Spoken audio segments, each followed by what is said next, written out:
the best center back in La Liga. This season, fantastic. Since the last international break, this guy doesn't have one game with less than 90% pass accuracy. Pau Cubarsí, Adam Wharton and Andrew Stiller, I'm very curious to see the next step of their careers because they deserve to take the next step. They deserve because they are consistent, they play really well, a lot of games. I don't see a bad game of Andrew Stiller, I don't see a bad game of Adam Wharton. Michael Carrick, enormous success, but judging the locker room, having the right players, having the right squad, Ruben Amorim was so important for the foundations that are being built with this Manchester United squad. So, you can only choose one between Kobbie Mainoo and Carlos Baleba. Who would you pick? Kobbie Mainoo. No doubts in my mind because Kobbie Mainoo is better on the ball. I think Carlos Baleba, to become a better player, he should increase the game on the ball. But he's a destroyer. And what if it was Kobbie Mainoo and Adam Wharton? FC Wonderkid Podcast, Season 3, Episode 24, here with my great friend and great co-host, Felipe Souza. How are you doing, my guy? Very well, Alex. A lot of talk today. We have big news when we are talking about Wonderkids. And you, how are you doing? I'm doing very, very well, and you said it greatly. Wonderkids news is wonderful, and we gotta start with the news that I was rocked up straight away, the Kenan Yıldız extension. But yes, if you're listening to us for the first time, we can guarantee you this talk is gonna be Wonderkids exclusive with a bit of knowledge about other players, because how can we talk about Kobbie Mainoo without talking about Bruno Fernandes? We will talk about Man United in this episode. We'll talk about Chelsea and Liam Rosenior making history, and about Wonderkids like Kenan taking over now the Premier League. Afonso Moreira that can't stop racking up goals and assists in Liga. As we said, we are the best podcast talking about young players in the world, so you might as well subscribe. 5 stars on Spotify. I am seeing the people that are doing 5 stars. Thank you so much, because it's only people that have listened to our podcast that can rate us with 5 stars. So everyone that does that, thank you so much. Share this podcast with your friends, and we can guarantee you we will go bold on a weekly basis talking about the best young players in the world and the unknown young players, because that's why you listen to the FC Wonderkid podcast. But yes, as I said, starting with Kenan Yıldız has extended with Juventus, the most important decision that had to be done at Juventus, and they convinced the talisman, the star boy, like they like to say, at Juventus. And what was your thoughts about this? I was not surprised because I think Kenan Yıldız is right now at the age of 20 years old, one of the best players in Serie A, and he's proving again this season he's doing again a brutal season. And would you pick anyone ahead of Kenan Yıldız right at now, Juventus? At Juventus, no. No. At Juventus, no. So he's the best player of Juventus right now at 20. Yes. And I was surprised because right now he will be one of the best paid players in the Juventus squad. I thought that he was already, but he wasn't. And I was surprised because of this information. It's a 6 million net salary, rumoredly, correct? Yeah, and I think it's deserved because the best player of the team has to earn big money and to become one of the best paid in the squad. So I think great decision for Juventus from the Juventus board. They are not making a lot of great decisions, but this one, I have to take my hat off and say that was a great decision. And I think it was an obvious decision. If you wouldn't extend the contract with Kenan Yıldız, would be a huge mistake. True. Because you would your best player would be out of the team. And I think Kenan Yıldız right now will have a key part in this Juventus project because the team will be built around Kenan Yıldız. And this is the future of Juventus. So the only way Juventus is one day getting a Champions League win in the space of 3-5 years is with Kenan Yıldız. Exactly. So this extension was mandatory and they got it done. Now, I'm curious, who are the players that they're going to sign to build around Yeah. Kenan Yıldız? I would love to see a Kanuzun, a fellow player that he plays in the national team, maybe playing with him for Juventus, maybe an Angelo Stiller from Stuttgart that is rated highly by us, but we don't see him going to other European giants. Juventus have to sign the players that are one step away of greatness, just like they did with Kenan Yıldız. And Juventus lost a little bit the role of that big team in Italy because a couple of years ago, the big players of Serie A wanted to go to Juventus. Exactly. And right now, the situation is not like this. Ballon d'Or winners were at Juventus, Yeah, correct? Paul yeah. Nedved this century won a Ballon d'Or. True. And I see players like Onesta Anor from Atalanta that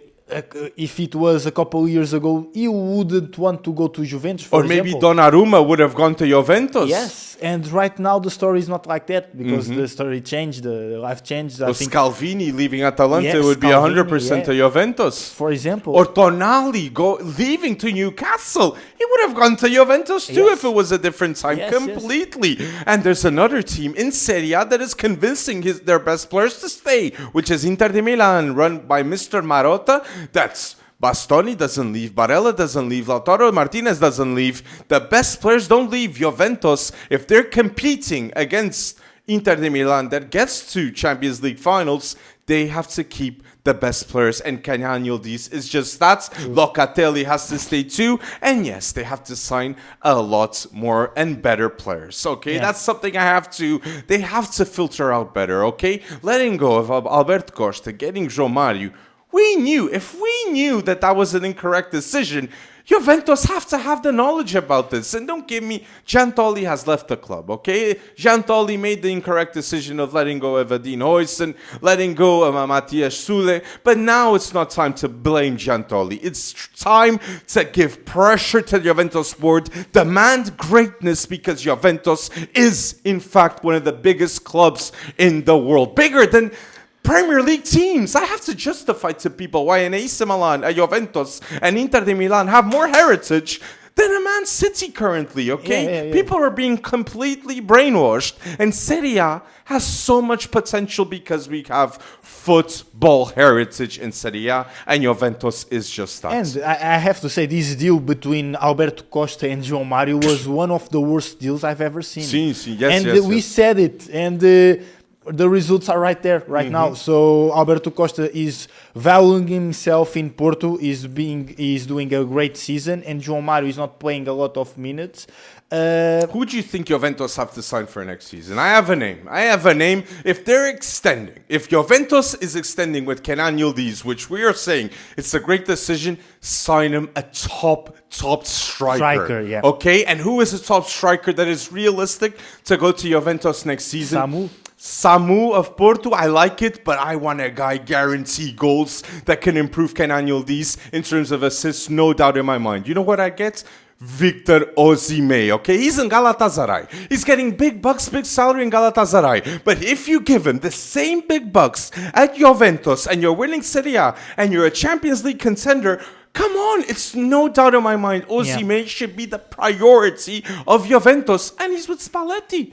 They have Spalletti there too. Come on. I think it needs to happen if they have the ambition to be this team. I don't know if he's too expensive or not. I don't know how much cost The Osimhen. salary is going to be 300K a week type thing. But you have to get these types of players. At least have 3 or 4. Yes. Okay? And Inter de Milan have just that. But let us know in the comment section down below. Maybe we will do a Juventus rebuild, okay, in future videos. If you go bold in the comment section asking us to make that happen. Just to end this Serie A topic, I just have to go with a shout out to Onesta Anor and Giorgio Scalvini, because what they are doing is not even normal. Because these guys, every time they started like together 7 games, Giorgio Scalvini and Onesta Anor, and got 6 clean sheets in 7 games. So the consistency, the way that these guys defend. We are talking about a 22-year-old center back and a 17-year-old center back, and it's insane. And I think people need to start watching them play because they are huge talents, elite talents in my opinion. Scalvini came from an injury and he's playing ACL, a very tough injury, and he's playing like he was not even injured. True. He's an enormous centre back, a fantastic centre back with a bright future. And these two guys, I think, in other couple years ago, like I said, when Juventus was the big team in Italy, they were going to Juventus. So, but yeah, shout out to Scalvini and Ernesto Anor that are doing a fantastic second half of the season. And Atalanta knows how to develop these types of players, okay, people? So yes, let us know down below players that you would like to see at Juventus. And yes, like this video if you're enjoying until now. Now, we have other Wonderkids that we have to talk. And this one, such happiness scoring the goal. Such happiness. We're going to talk about this topic, Marc Bernal, okay? People, Marc Bernal is getting minutes. Marc Bernal is impressing people. No doubt in my mind, he is one of the most talented defensive midfielders in the world, if not the most talented defensive mid in the world of football. Marc Bernal, there's a chance he gets called up for the World Cup with Spain, okay? In my opinion, he's the best under 18 defensive midfielder in the world. I think he's the defensive midfielder with highest potential in the world right now because he's a better version of Sergio Busquets. If you look at his game, he is fantastic in the build-up phase, fantastic pass, fantastic understanding of the game, where the space where he can receive the ball and pass, and he's also more aggressive than Sergio Busquets and more faster than Sergio more Busquets. Goal involvements, and correct? More goal involvements as well. So it's a modern version of Sergio Busquets. People say that Rodri is a modern version of Sergio Busquets, Maybe. but Marc Bernal is truly the modern version of Sergio Busquets. Yeah, because it's more complete. Sergio Busquets gives a lot of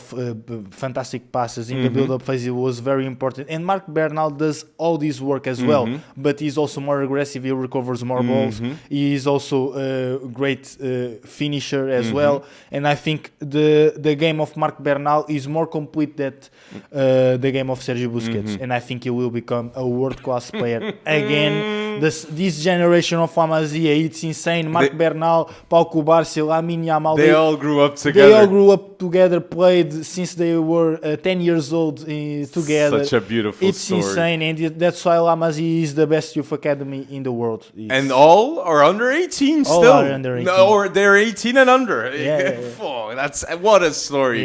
Lamine, Pau Cubarsí, Marc Bernal, how do they feel? How do they interact with each other? They must be living a dream because they grew up playing next to each other, and now they're conquering the world with each other, winning Champions League with each other, winning La Liga games with each other. What a beautiful story of these three La Masia youngsters, Lamine, Marc Bernal and Pau Cubarsí. Fantastic. And Pau Cubarsí again, the consistency that Pau Cubarsí is doing this season, it's not normal. Best center-back in La Liga. Best centre-back in La Liga this season, I have to say. You cannot name me a Real Madrid player better than him. Atletico de Madrid better than him. Pau Cubarsí is, in fact, not just stats. Okay, it's presence. Watch the games of Barcelona, and you will see the best center back in La Liga, Pau Cubarsí. This season, fantastic. Since the last international break, this guy doesn't have one game with less than 90% pass accuracy. Pau Cubarsí, it's insane. And right now at this moment is the best ball playing centre back in the world. And if he doesn't play Pau Cubarsí, Barcelona plays differently. Okay, mandatory. You cannot play with the same type of efficiency in the build-up play without Pau Cubarsí. Lamine Yamal is the best right winger in the world. No one can substitute Lamine Yamal. Okay, for importance, impact, everything. You cannot replace him. Pau Cubarsí as a centre back, I think there's no player at Barcelona nor La Liga in the world right now that can replace Pau Cubarsí with this level of efficiency too. True. And the scary part is Marc Bernal can also become that, just like Pau Cubarsí and Lamine Yamal, also a player that cannot be replaced. This is scary. Marc Bernal, Pedri and Dani Olmo, Fermin Lopez midfield could be the midfield to make history with Lamine Yamal, because all three midfielders, they can dictate the tempo, they can read the game incredibly fast, and they have goal involvements too. This is something that is magical being built with La Masia being the core, the heartbeat of the team. And Marc Bernal, I have to say, because if it wasn't the injury of last season, he was already with a big role in this Barcelona team, just like Pau Cubarsí. It would be so important, just like Pau Cubarsí, if it wasn't a tough injury that he faced. But now the listeners at home are saying, oh, but you guys are saying Marc Bernal, this, that, and the other thing. And what happens to Frankie de Jong? Because if Marc Bernal is a starter all the games next to Pedri, Frankie de Jong can start too. Yeah, it's true, but there's a lot of games in the season. I'm talking about the most important games. The Champions League game, okay? I know currently we still have to put Frankie de Jong and Pedri. Yeah, but it will depend on the form of the players at those moments. Because if Frankie de Jong is better in those moments, maybe Frankie de Jong will start. If Marc Bernal is in amazing form, maybe Marc Bernal will start. Do you think in 2026 there might be the chance that Marc Bernal is chosen over Frankie de Jong? Yes. Because he's a better choice? Yes.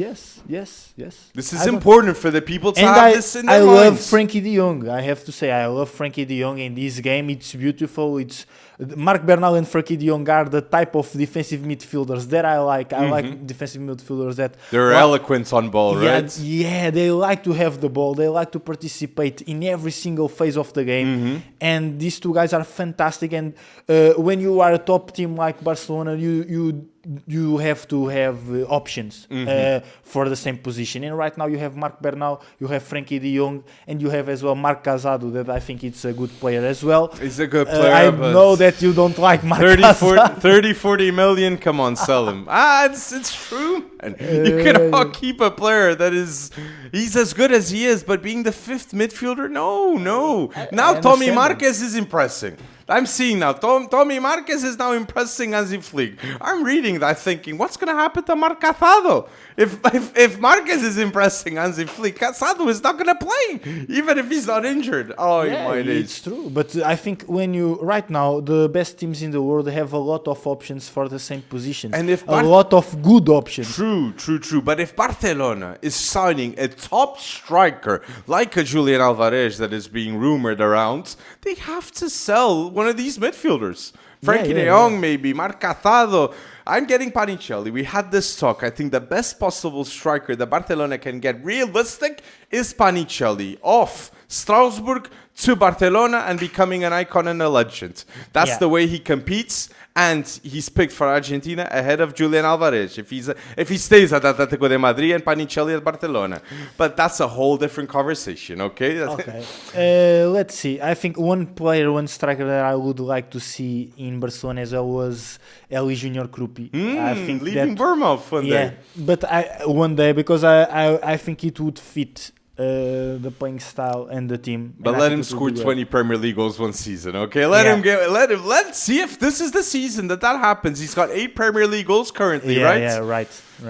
But talking about Bournemouth, we can talk about another player that is impressing, and we disagreed about this topic. I was surprised about your opinion when I saw the tape again, okay? Which is Ryan, that I believe was the best Wonderkid signing of this last January transfer window, for the impact, for the future profits, that I believe Ryan is completely going to be valued at the 100 million release clause. And come on, to replace Semenyo is the best move possible. And I stated this, which you disagreed.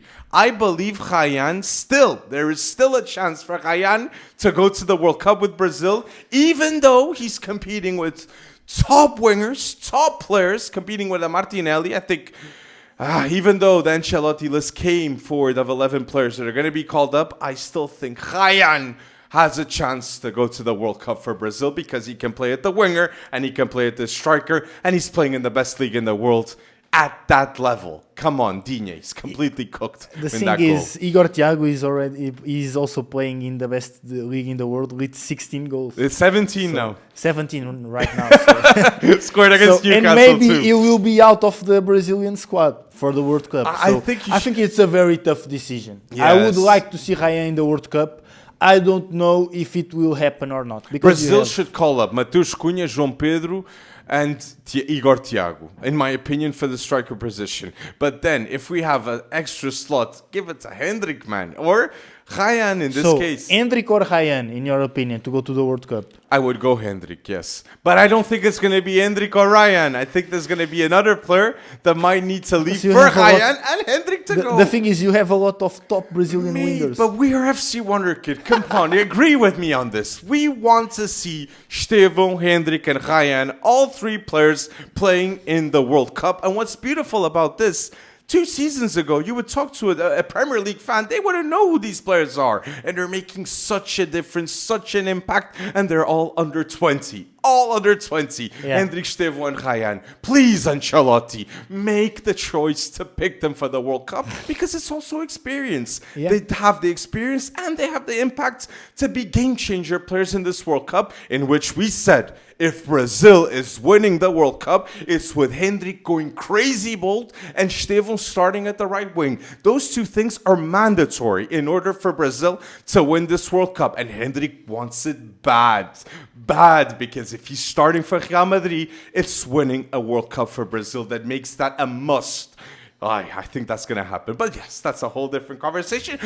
Whole different, but I can just put a... You saw Ash saying the plans for Real Madrid next season are Hendrik and Nico Paz coming, and the perfect replacement at midfield, they said Vitinha.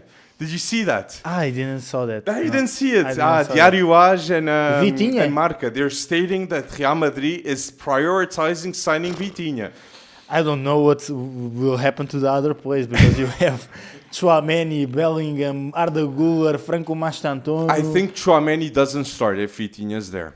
And some games, why should Tchouaméni start? Tchouaméni is very different from Casemiro, in my opinion, because yes, they're both destroyers, but I think Casemiro respects a lot more the build-up of other midfielders than Tchouaméni. I think Tchouaméni, in many times, he tries to do the build-up.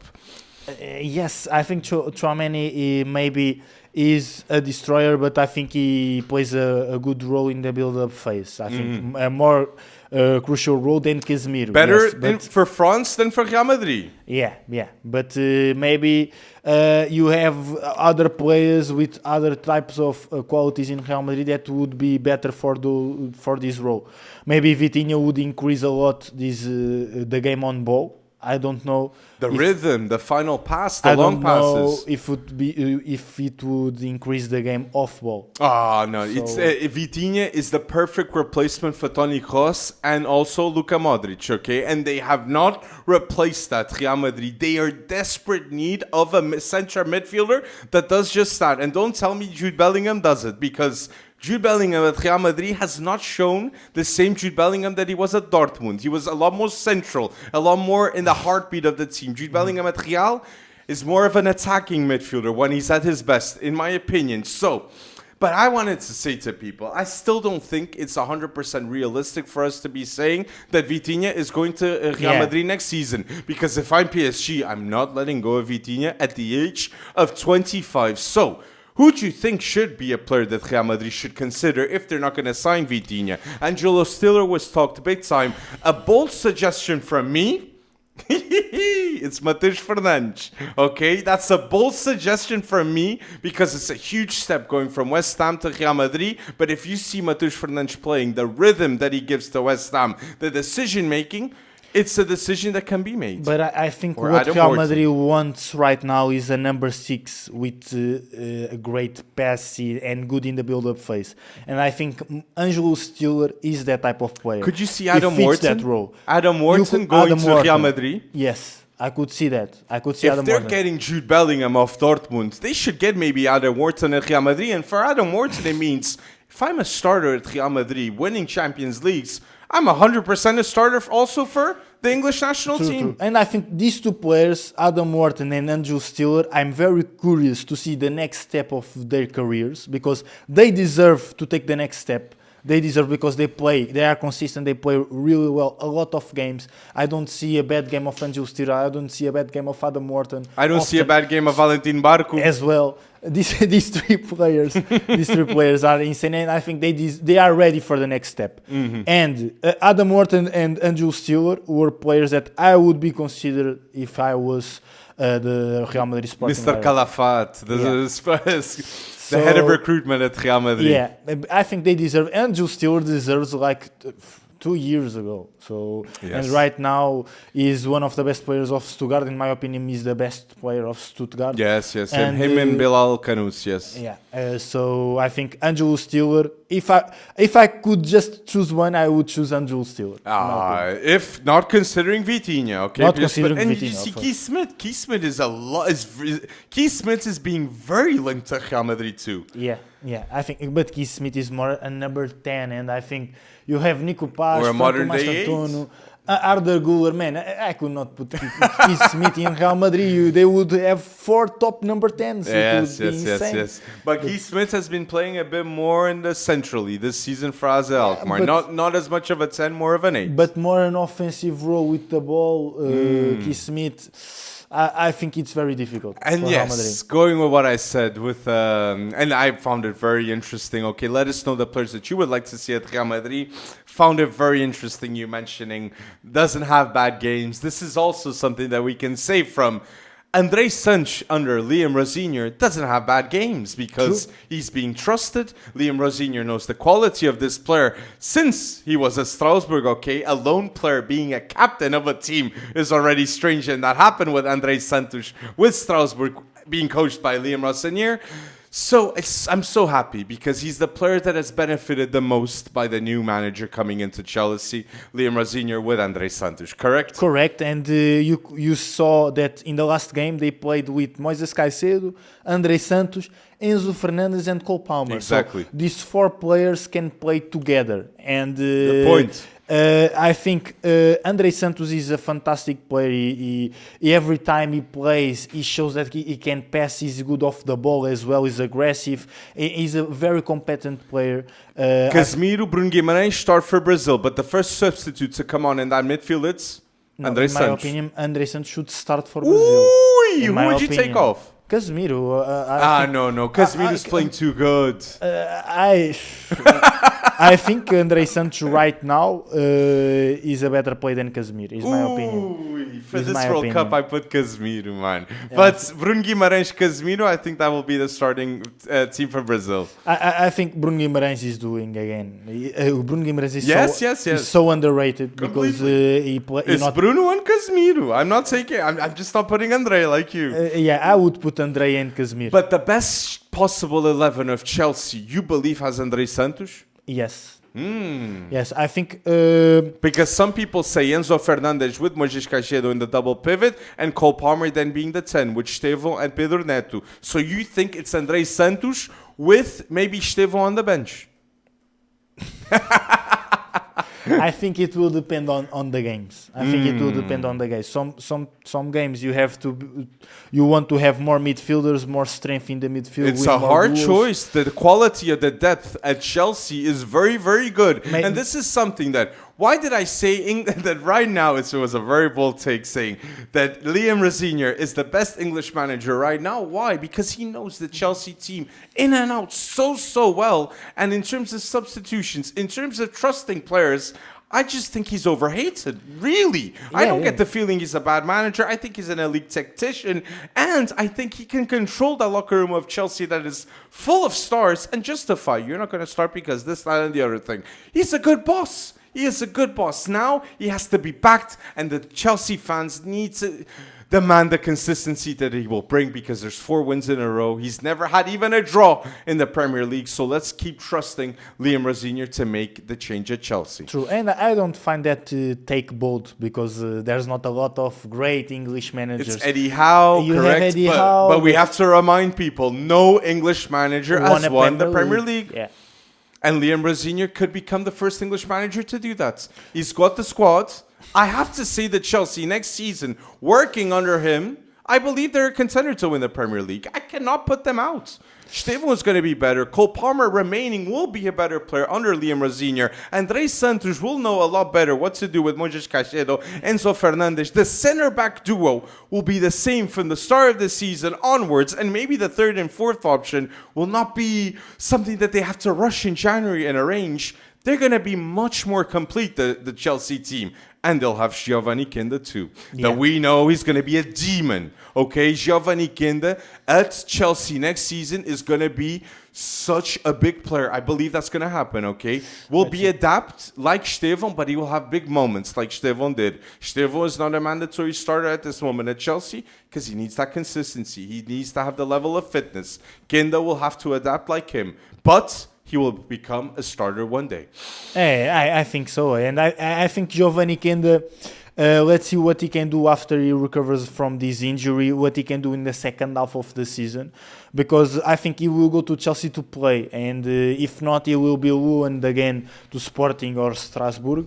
Wow, and, but 50 million, come on. When you spend 50 million on a player, you're expecting to play him. But Chelsea doesn't have this type of concerns of the money because they spend a lot of money in a lot of players. But you have Garnacho, you have Estevão, you have Giovanni Kinda, you have Pedro Neto. A lot of options for the winger position. And Cole Palmer, 51 goals, 30 assists in 100 games for Chelsea. Come on, it's absolutely rubbish the news that Cole Palmer is going to leave Chelsea, right? Yeah. I think Cole Palmer is one of the faces of this Chelsea project. I think he's the player that will be in Chelsea for the next 5 or 6 years. So I think this news... the same with Moises Caicedo and Enzo Fernandes. And Estevão. Those are 4 players that we believe are not going to be leaving Chelsea for anything. Enzo Fernandes, I don't know, because Enzo Fernandes can be the type of player to go against the board. We saw that here in Portugal. But I'm not going to talk a lot because we love Enzo Fernandes as a player, okay? But Cole Palmer, last thing about this, there's a lot more news about this, and a lot more people are stating this. Jude Bellingham a lot of people are saying that Jude Bellingham and Cole Palmer are not going to start for England. It's going to be Morgan Rogers. Do you think that's going to be the case? No. You really don't think Morgan Rogers is going to get that starting spot? No, I don't think I think Tuchel, if there's a manager to make that call, maybe it's Tuchel. I don't think so. I think it's very difficult to bench Bellingham. And to handle the dressing room of the national team with this type of decision. But if you're benching Bellingham, it's more justifiable with Cole Palmer than Morgan Rogers. Yeah. If I would bench Bellingham, I would start Cole Palmer. With all the respect to Morgan Rogers, that scored again his 10th goal in the season. Yes. And he's doing an incredible season, but... Cole Palmer and Jude Bellingham are elite players. In the middle of all this, we don't even mention Phil Foden too, right? Morgan Rogers may be playing at the left wing, Cole Palmer at the 10, and then at the right wing, Bukayo Saka. Do you think it's going to be more like this? Yeah, I think so. And Jude Bellingham maybe with Declan Rice in the double pivot instead of an Elliot Anderson.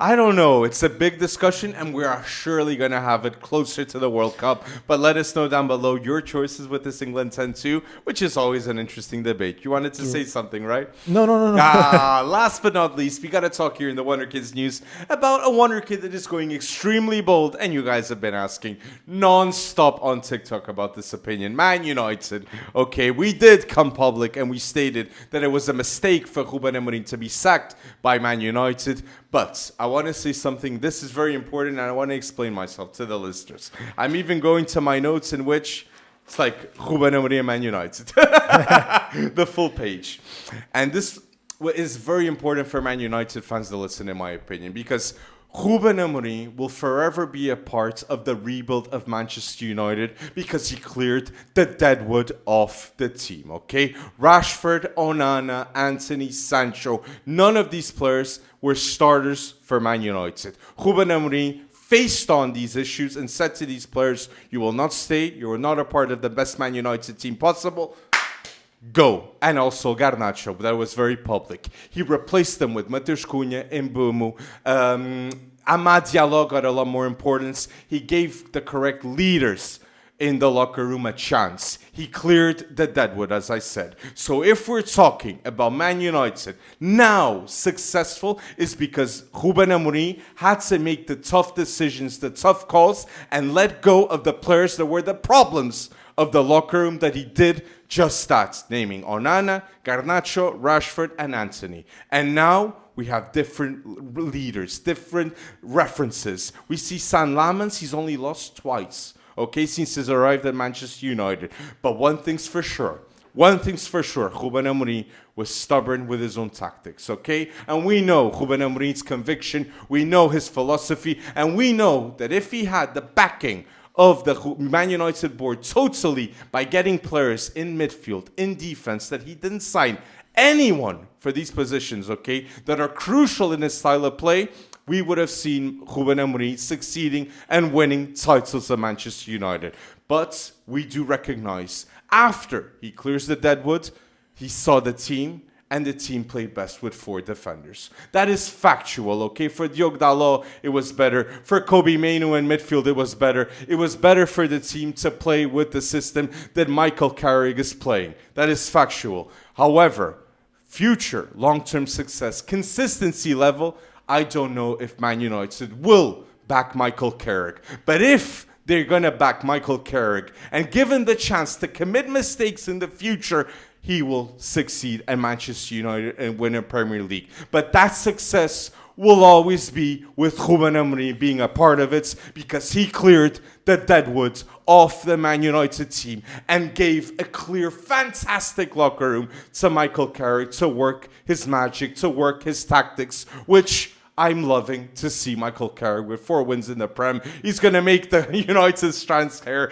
be cut. It's wonderful times at Manchester United. But those times come from Ruben Amorim's choices too. I have to say that the key word when we are talking about Manchester United is time. Because I think Ruben Amorim, if he had time, if the board backed him in January with new signings that were with Kobe Mainoo going on loan and Elliot Anderson coming. Maybe players that would fit his style of play, and I think were very important. A lot of players in this Man United team didn't fit in the style of play of Ruben Amorim, and that's what we said about Kobe Mainoo. Kobe Mainoo is a brilliant player, a brilliant midfielder, and the type of midfielder that I like. I love but Kobe Mainoo. We know how Ruben Amorim teams play. We know his tactics. We know the type of midfielders that should play in that system, and the characteristics that Kobe Mainoo has doesn't fit the style of play of Ruben Amorim. It's not as compatible as others, yes. And that's why you wouldn't play so many times under Ruben Amorim. But again, he's a fantastic player, and with a different style of play, just like Michael Carrick is implementing in Man United, he's playing a lot of minutes and he's playing very well.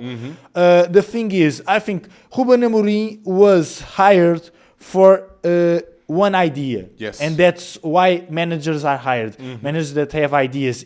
Man United knew how Ruben Amorim played, knew the styles of players that should play in that system, knew the squad didn't match his tactics. Exactly, and when you have a squad that doesn't match your tactics, the results will not be good. True. And with this type of things, I think Ruben Amorim was doing a good job, because he was playing with a team that, with players that characteristics didn't match the style of play, and he was not having bad results. True. He was in the 5th place of the Premier League, and I think it was a good result. I think with the signings in January, with being more backed by the board, I think Ruben Amorim would have done a brilliant job at Man United. And you have to have time to implement a new idea with the squad matching your playing style, and that's what failed in Man United. I think this season Ruben Amorim maybe wouldn't have been as much of a Premier League contender as Man United are right now, playing this way. Because you needed time. Maybe next season he would be a Premier League contender. Exactly. And maybe a winner, right? Yeah, maybe a winner. And the thing is, Michael Carrick is doing a good job right now. I think. Let's see because the difficult times came right now. Without 4 wins in a row. There's 4 wins in a row, yes. 4 wins in a row. They're going to play West Ham away. The difficult times come right now, in my opinion. And I hope Man United wins a lot of games and Michael Carrick has a huge success, because the playing style is good. I like to see this new Man United playing. But I think the challenge come right now, because you have a long championship to play. I think the challenge comes with Champions League made next season. Okay, if he's staying, because that's a lot more matches, that's a lot more tests, that's a lot more different tactics. Because different country, different experiences. I don't know if Michael Carrick is going to be as much of a good manager that he is in the Prem, in the Champions League too. But the other teams right now will adapt to this new Man United. So that's why I'm saying the challenges will come. You mean in terms of the study of the game plan of Manchester United? It's a surprise, this new Man United. No one expected the play. And Mbeumo playing at striker. That was a great choice by Michael Carrick. Yeah. I think teams will adapt and the challenge will come next. But come on, I want to give kudos to this player because it's the time of the podcast that we could do it since we're talking about Man United. It's Bruno Fernandes because Bruno Fernandes deserves a title, a proper title like a Premier League title, a Champions League next season. And this has to be said. Bruno Fernandes states it publicly. Publicly that Ruben Amorim defended Bruno Fernandes, okay? Bruno Fernandes, there's a chance he would have left Manchester United last summer if Ruben Amorim didn't back him, okay? So this is mega important for the Man United to realize. Michael Carrick, enormous success, but judging the locker room, having the right players, having the right squad, Ruben Amorim was so important for the foundations that are being built with this Manchester United squad. How many midfielders did Ruben Amorim sign? How many centre backs did Ruben Amorim sign? And how many fullbacks? It was only Patrick Dorgu. And look how good he is. Yeah. Midfielders and centre backs, you cannot say Aiden Heaven. Aiden Heaven too. I'm sorry. In which he was a player that will cost 2 million. Yeah. 2 million. That's what you give to my guy Ruben, okay? So he has improved massively the squad. And now we talk about Man United in a great way. And we're very happy to talk about Man United in this way. But going back to Bruno Fernandes is right now the best number 10 in football. You cannot name me a number 10 that is better than Bruno Fernandes. And I see Premier League pundits in England, stating, I don't know if I put Bruno Fernandes in the best Premier League 11 of this season.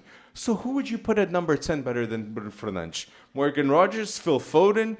I don't know who you'd pick because there's no better number 10 in the Premier League than Bruno Fernandes. Ryan Cherky maybe will have a word to say. One day. But right now, Bruno Fernandes would start ahead of Ryan Cherky. Maybe.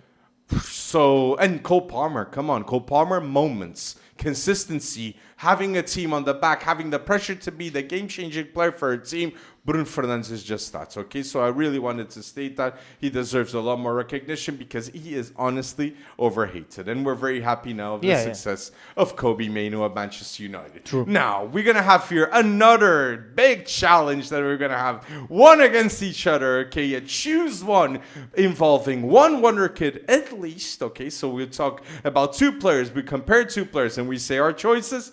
And since I was talking about Kobe Mainoo, I'm gonna take it forward. I'm gonna be the first one challenging in the choose one player to Felipe Sousa, and I have Kobe Mainoo here. So you can only choose one between Kobe Mainoo and Carlos Baleba. Who would you pick? Kobe Mainoo. No doubts in my mind because Kobe Mainoo is better on the ball. I think Carlos Baleba, to become a better player, he should increase the game on the ball. But he's a destroyer. And what if it was Kobe Mainoo and Adam Wharton? Adam Wharton. You would still go Adam Wharton? I would still go Adam Wharton. I think I'd maybe go Kobe Mainoo. No doubt, in my opinion, Adam Wharton. I think Manchester United fans are going to back me on this with Kobe Mainoo. For sure. I think Kobe Mainoo, the increase of his level of confidence, it just showed its confidence with this type of player. He's playing in the right style of play. I think Kobe Mainoo has to go to the World Cup now. He has to be in that World Cup squad. I know Elliot Anderson, Adam Wharton, they're all convincing, but Kobe Mainoo has done it for England, for Manchester United in big moments, and he's still under 21. I think it's possible. If the second half of the season continues to go well like this, I think it's very possible. And I think Adam Wharton maybe Maybe he's the player that goes out. Yes. I wouldn't call Jordan Henderson, okay? You can tell me he's got all the experience of the world. Yeah. But if you have Elliot Anderson, Adam Morton, and Kobe Mainoo to get the call up, True. you call up those three. Because Declan Rice is experienced enough. Yeah. Come on. I agree. I think Jordan Henderson right now doesn't have the necessary level to play for the English national team. Cannot be picked. And the amount of midfielders, top midfielders, English midfielders that you have, it doesn't make sense. Doesn't make any sense. So, but I have other choose one here also with Kobe this Mainoo. guy's gonna cook us. This guy's gonna cook me and you guys at home. With Kobe Mainoo. Kobe Mainoo or Andrei Santos. Kobe Mainoo too. Kobe Mainoo ahead of Andrei Santos too. And I know if we were talking 3 months ago, maybe I had to go Andrei Santos since he was playing. But Andrei Santos, even though I think he's incredibly underrated, okay, because I think this is a player that Chelsea signed for less than 20 million, that is going to be there in the next 5-10 years if everything goes right. But I go Kobe Mainoo. Kobe Mainoo or Valentin Barco.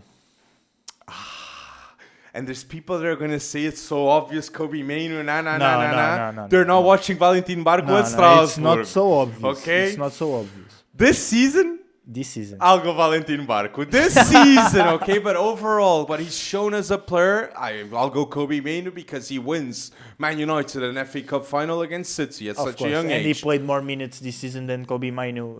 He was a starter for England too at a given moment in time. Valentin Barco hasn't gone to that peak. Even though I think that next season, Chelsea should 100% get Valentin Barco because he's played under Liam Rosenior at a high level. And he's such a good player at playing at Strasbourg. One of the best players in Ligue 1. I had Valentin Barco here, yes. But I did rub it off. Okay, I'll do another one to you. This one, I think it's a bit mainstream, but I want an update because I don't know if a lot of people will agree with you. So you can only choose one between Florian Wirtz and Jude Bellingham. Former Bundesliga stars. Now, Florian Wirtz at Liverpool and Jude Bellingham at Real Madrid. The more obvious answer is Jude Bellingham because it's Jude Bellingham. I think, let me say, right now, current quality, I'm going to say Jude Bellingham. I think Florian Wirtz has an insane potential. And I think in 3 years, maybe Florian Wirtz can fight for a Ballon d'Or with Liverpool. But Jude and maybe Bellingham the story will be for different. a Ballon d'Or right now, I think Jude Bellingham potential. I think Florian Wirtz. So if you're a sporting director, you'd pick Florian Wirtz ahead of Jude Bellingham right now. It will depend on the role of the team and how the team if you're Liverpool or Real Madrid, if you're a top team. If I was a Liverpool team, Florian Wirtz, of course. I would not replace Florian Wirtz for Jude Bellingham in the Liverpool team. That's a bold take. Yeah. I like it. Because Florian Wirtz is also a player that could be fighting for Ballon d'Ors. A lot of people have this mind that think that he's not at that level anymore, but he is. He will prove the people wrong because you need time, and right now he's adapted finally to the Premier League, and I think he will cook in the second half of the season. Okay. Interesting. Yeah. So I have one for you. Luka Vuskovic or Lenny Yoro. Luka Vuskovic, 100%. Okay, and anyone that says Lenny Yoro is not watching the Bundesliga with Luka Vuskovic, that we've said he should play for Tottenham mandatory next season. Luka Vuskovic or Hayden Heaven. Luka Vuskovic. Lucas Vuskovic or Christian Mosquera. Luka Vuskovic. Luka Vuskovic, man. Luka Vuskovic or Dean Oysen. If I was a sporting director and I had to pick between two youngsters in 3-5 years, I'd go Luka Vuskovic too. The only center back I'm picking ahead of Luka Vuskovic is Pau Cubarsí. Yes. Because there's no player that can do what Pau Cubarsí does at 18 for Barcelona, because that's only a player that has the eloquence and has the DNA of La Masia to do what Pau Cubarsí does. Vuskovic, we said it and we posted it. Bayern Munich has to spend the big bucks for Luka Vuskovic. If they know that they can sign him for 50, 60 million, they must sign him. And I don't care. Oh, he's contracted with Tottenham. Oh, he's this, that, and the other thing. No, he's a mandatory player for Bayern Munich. He is a priority. They sign him, okay? I think the Bayern Munich sporting director said this week that Luka Vuskovic was a brilliant player, but they cannot sign every good player that they saw. Come on. So But I they don't know will. if the move will happen. It's just a pity if he's playing at Tottenham next season. I have other one for you Ooh, that I'm back to really back. Let's curious. go, man. Two players that you like a lot. So Victor Froholt or Matheus Fernandes? That's a very tough one, man, because I love Victor Froholt and Matheus Fernandes. Right now, Matheus Fernandes, because what he's doing in the Premier League, one of the most underrated players. I agree. But Victor Froholt, outside of the top 5 leagues, is my favorite youngster next to Rodrigo Moura. And they're both of Futebol Clube do Porto, okay? That's the mad thing. Elite scouting from Futebol Clube do Porto, it does pain me not to pick Victor Froholt. But yes, I am saying that Matheus Fernandes right now, you knew this would be a hard one. And for the people at home, they would be, Matheus Fernandes, obvious. No. Give a year, give 2 years, and you'll know Victor Froholt, Matheus Fernandes is a comparison that is not easy to pick, okay? Yeah, If true. I did Matheus Fernandes, Valentin Barco, who would you pick? Valentin Barco. I'm a huge fan of Valentin Barco. But it's tough. I'm a huge fan of Valentin Barco, what he's doing this Who would season. you pick ahead of Valentin Barco? André Santos, would you say he's better than Valentin Barco? Maybe right now, but in terms of potential, I don't know. In terms of potential, I don't know. And other player that I would put ahead right now of Valentin Barco is Alexander Pavlovic, for example. That's a good player at Bayern. He's insane. Underrated. The reason why João Palhinha went to Tottenham, because he cannot play like Pavlovic did at 19 at the time, or 18, 19. Yeah. What a level of a player. Fantastic. Now, a youngster against a top player. It could be bold for some people to choose one, but you can only choose one of these midfielders, João Neves or Declan Rice. João Neves. Because it's the style of play, man. I really like João Neves. João Neves is so good in every single phase of the game. But Declan Rice is so good in every single phase of the game. And maybe Declan Rice is better in set pieces as well. And I understand people that think that Declan Rice is better than João Neves. The way I watch football, the way I like to watch teams playing and players playing, I really like João Neves. I think Guardiola will agree with you. Yeah, Guardiola and Luis Enrique. They would pick João Neves also ahead of Declan Rice. Yeah. It's very bold, okay? And I will love to see an England-Portugal game because the midfield of England will have, yes, Elliot Anderson, Jude Bellingham, Declan Rice. They'll be phenomenal. But we would cook them and will cook them if that happens, like we did in previous Euros and World Cups. Bruno Fernandes, Vitinha, and João Neves, they're going to cook Declan Rice so hard. Any of those midfielders. So I'm going to back you.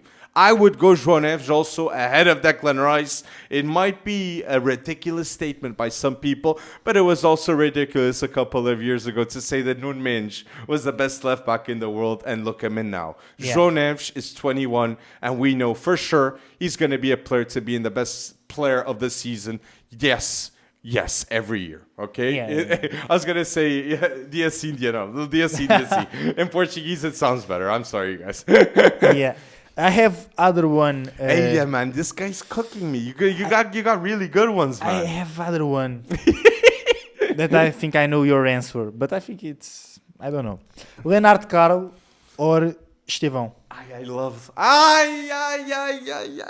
those two players. I could only choose one between Leonard Carl and Estevão. If it's today to play tomorrow, I'm choosing Estevão. If it's to play in 3-4 years' time, I'm picking Leonard Carl. The two players are undoubtedly Ballon d'Or contenders for the future. But and the two players are the two players behind Lamine Yamal in the right wing that I would pick. It's so difficult that I will not pick it. This guy, man, I would pick Leonard Carl, even though I absolutely love Estevão and think Estevão can be a player to win the World Cup for Brazil. I still think Leonard Carl, I think he's going to... I don't like to pick between the two, but I have to pick, so I'll go Leonard Carl. And justification is, I just like to see Leonard Carl play, and I think both players are going to win the Ballon d'Or, but if there's an edge for a player that I think can win more trophies, can be more game-changing for his national team. I think Estevão will have more competition with Brazil. Leonard Carl will always be a starter for Germany, I think. Yeah, maybe. It's a very tough choice, man. You bastard. It's not easy. My last one. And then I'll have one more Yeah, for you. my last one. Cherki or Florian Wirtz? Florian Wirtz. Florian Florian Wirtz, because I think the best is yet to come. I think Cherki has shown so much in the Premier League. I think Cherki is one of the best players in his position in the world of football. But like we said, Florian Wirtz can touch greatness. Florian Wirtz can be a game-changer player like Man City had with De Bruyne. Like Man United had with Bruno Fernandes. Imagine if he was not there. Florian Wirtz at Liverpool will be game-changing. So I'll pick Florian Wirtz, even though right now the obvious answer is Ryan Cherki. Now, mine for you, which is a Wonderkids one. It's you could only choose one between Rodrigo Mora and Konstantinos Karetzas. I already knew. Yeah. I'm picking my guy Rodrigo Mora. Come on. Become one of the best 10s in the world. Karetzas is a phenomenal player too at Genk. He's got 11 assists right now this season. I will pick Konstantinos Karetzas. But I really like Rodrigo Mora. Rodrigo Mora, please don't be upset And with people me. say we're Portuguese bias. We're not Portuguese bias. We're quality bias. Yeah, Konstantinos Karetzas, I think, is a 10-10 Wonderkid, in my opinion. Rodrigo Mora is also 10-10. Rodrigo Mora as well, but you have to pick between two 10 Wonderkids. You did the same with Leonard Carl Estevão. Yeah, I think, I don't know, I think Karetzas his last pass is too strong. The way that he assists his teammates is insane, and the way that the chances that he creates, it's not even normal for an 18-year-old player. And I think he will become a world-class player, in my opinion. One of the best in the history of Greek. In my opinion. That's a bold statement. And yes, I think Greek national team fans, they have that expectation also for Konstantinos Karetzas. Big loss for Belgium, I must say. Oh, yes. They lost a generational talent for Greece. Completely. And he was always in the youth teams of Belgium. And he was an academy player of Genk, okay? Yeah. Very, very interesting. My last for you. Last but not least, the player that we started the podcast mentioning, and now we're going to be finishing the podcast.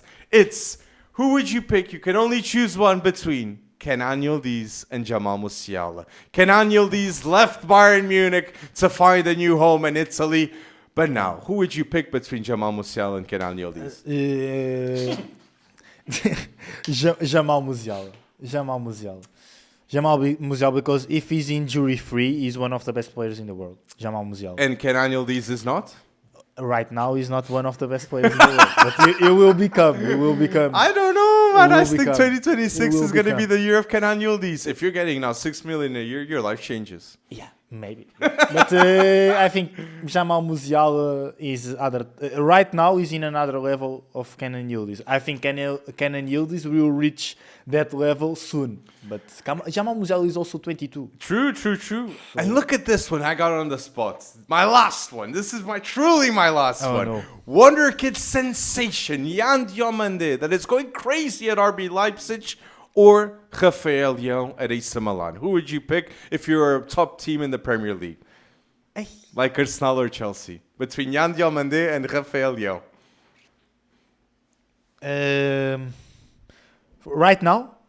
Right, to start tomorrow. To start tomorrow. So to start tomorrow, I would pick Rafael Leão. For the future, I would pick Yan Diomande. I don't know if I'm maybe picking Yan Diomande. Right now? Maybe. To start tomorrow. I think so. It's tough. It's tough. Know. But we saw Yan Diomande arrived in the Ivory Coast. He started straight away in the Ivory Coast. I think if Yan Diomande goes to Arsenal, he starts ahead of Martinelli. Just like Rafael Leão too. That's why it's such a tough choose one between Rafael Leão and Yan Diomande. Is a top winger. I think he would start ahead of Martinelli as well. So I think right now Rafael Leão is still better than Yan Diomande. But Yan Diomande is 19 years old. And he arrived the first season in Bundesliga I since think he arrived from Diomande Leganés. will become a better player than Rafael Leão, in the future. But right now, I would Very, pick very Rafael.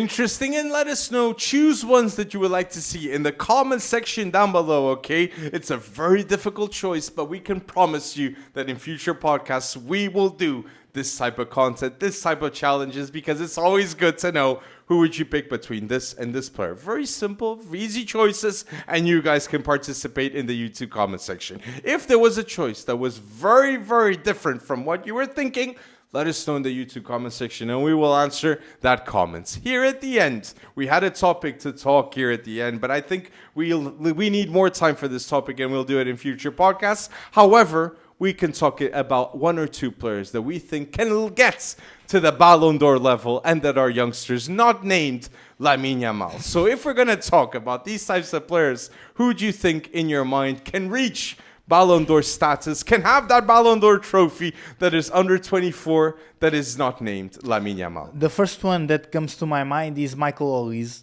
That I think when he's injury free, and I said it in the Crystal Palace Times, that Michael Olise can be one of the best players in the world when he's injury free, and right now he's injury free and the numbers are insane. Would you say he's the best player in the Bundesliga? Yeah. Better than Kane, that is his Better than Kane. I teammate. don't care, yeah. Better than Kane. I think sometimes people say, it's Bundesliga tax, but this guy have like 15 goals in 15 Olise assists. cooked in Crystal Palace. He cooked in the Premier League. It was a mistake already. for Arsenal, Chelsea, all these teams not to sign Michael Olise. Yeah, true. And I think Michael Olise is the first one, the player that comes to my mind, under 24, that can win a Ballon d'Or one day. You know who comes to my mind first? Let He me- should win a Ballon d'Or one day?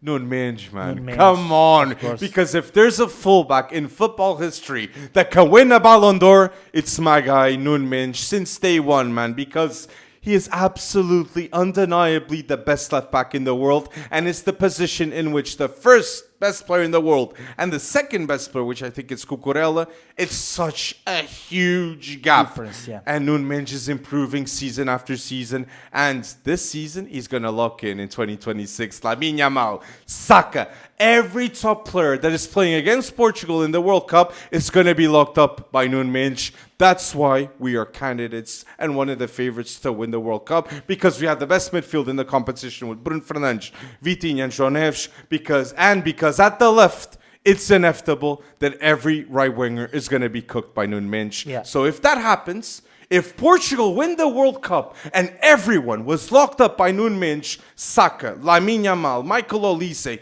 every top player give the Ballon d'Or to Nuno Mendes. And if PSG wins the Champions League, no doubts, okay? It has to be or Vitinha or Nuno Mendes getting the Ballon d'Or. But I think Nuno Mendes was more important for Portugal. I'll say winning the Nations League. We wouldn't have won it without Nuno Mendes. And for PSG, I think people overshadow the fact that he's a left back. I agree, and he was the most crucial player to win that Nations League with Portugal was Nuno Mendes. I don't have any doubt, and I think he can become the best left back of all time. Exactly. In my opinion, he's 23. He's And already that's a Ballon d'Or. yeah. Yes, and he's 23. He has already 17 senior titles. At 23, Yes. he will win more this season because PSG will win the Liga and other trophies, and it's insane. And I think it's a very good choice from you. And I think Vitinha as well can win a Ballon d'Or one day because of the impact. I think Vitinha has a more impact in the PSG team, and Nuno Mendes had a more impact in the Portuguese national team. True. In winning the trophies. So yes. And if there's a midfielder, we know Pedri is the best midfielder in the world. Could Pedri win a Ballon d'Or? Yes, I think he could win a Ballon d'Or. I think what he has to do is score more goals and deliver more assists. Because Surpass Iniesta. yeah, so because you have to, it's inevitable to win a Ballon d'Or without. You have to have numbers. You have to have goals. You have to deliver a lot of assists. Even in the season. Rodri, when he won the Ballon d'Or, he had goals. He had goals. So Important goals. yeah, and that's why some players that are really good players, world class players, that don't score a lot of goals, they will not win a Ballon d'Or one day. And to Pedri win a Ballon d'Or, then he needs to be more involved in goals. In my So opinion. you think there's a reality in which Pedri is lifting that Ballon d'Or? Yes. And that reality maybe is with Euros won or World Cup won plus the Champions League with Barcelona. Yes. If that's the case, I think Lamine Yamal will also be his teammate always. Is Lamine Yamal, yeah. Lamine Yamal will always be in the team of Pedri. I think next Ballon d'Ors, I see the favorites for the Ballon d'Or. You have to always put Lamine Yamal now. Lamine Yamal has gotten to that status that every Ballon d'Or right now, he's a candidate to win it. I said it that this season was the season that Lamine Yamal will win the Ballon d'Or. 14 goals, 15 assists right now. What do you think is going to happen for Lamine to win that Ballon d'Or? Win the Champions League or win the World Cup? You think Barcelona is going to win the Champions League? Maybe. I think they have a chance, yeah. They have a chance completely, yes. And I think right now the Champions League, there's no clear winner. Arsenal is one of the candidates, PSG, Barcelona, Man City, maybe now with Donnarumma being there. It's very tough, man, to predict the Champions League winner. But if Lamine and Barcelona are winning, he is closer to that Ballon d'Or. Undisputed. That is factual completely. So, I had a discussion with a friend this season, like yesterday. He said that Mbappe will win the Ballon d'Or this season. And I said that Lamine Yamal will win the Ballon d'Or because... What I'll say is Lamine Yamal will win a Ballon d'Or ahead of... No, Lamine Yamal will win a Ballon d'Or faster than Mbappe. Than Mbappe. I agree with you. Because I think Mbappe is going to win one. Because it's this season. Lamine Yamal will win a Ballon d'Or this season. Give the Ballon d'Or to my guy, Nunes. If he locks up Lamine Yamal, and he's the reason why Lamine Yamal doesn't win a Champions League. But PSG has to win the Champions League. Yes. If PSG knocks out Barcelona and Nunes goes crazy on Lamine Yamal. Give the Ballon d'Or to the Nunes, man. Really? Come on, the propaganda needs to be here. People need to talk about this. I'm sick of it. I was in the sidelines, okay? And I'm no more going to be in the sidelines about this topic because if Nunes is winning a Champions League back-to-back or winning the World Cup for Portugal, gotta give the Ballon d'Or to that fullback Nunes. And then...